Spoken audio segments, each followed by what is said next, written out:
अयोध्या जो अयुद्ध है, मतलब जिसे जीता न जा सके, जिसका जिक्र इतिहास से लेकर वेद पुराणों में भी मिलता है।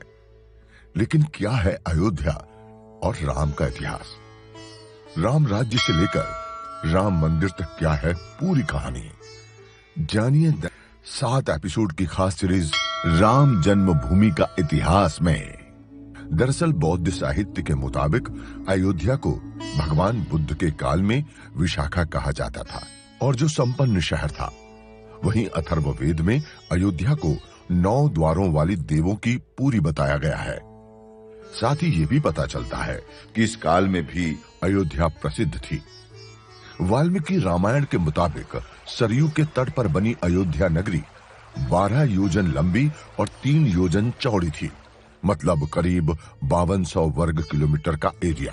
1862-63 में पहली बार अयोध्या का आर्कियोलॉजिकल सर्वे किया गया, जिसमें धनन और विशाख लेख वाले सिक्के मिले।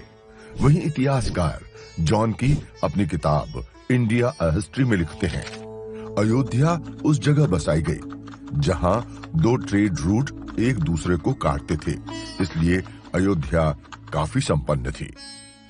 ब्रिटिश राज में कलेक्टर लाला सीताराम ने अपनी किताब अयोध्या अ हिस्ट्री में लिखा, 6वीं शताब्दी ईसा पूर्व में अयोध्या कौशल जनपद की राजधानी थी।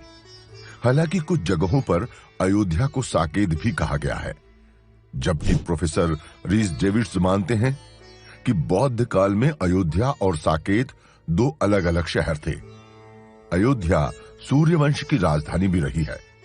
माना जाता है कि यह भारतीय इतिहास का सबसे लंबा राजवंश था।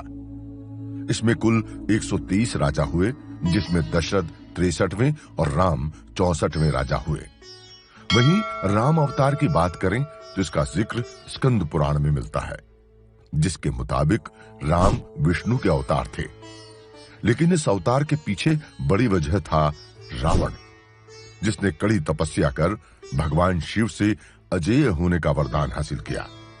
फिर इंद्र और चंद्रमा तक को जीत लिया। देवताओं की इसी परेशानी का हल निकाला भगवान विष्णु ने।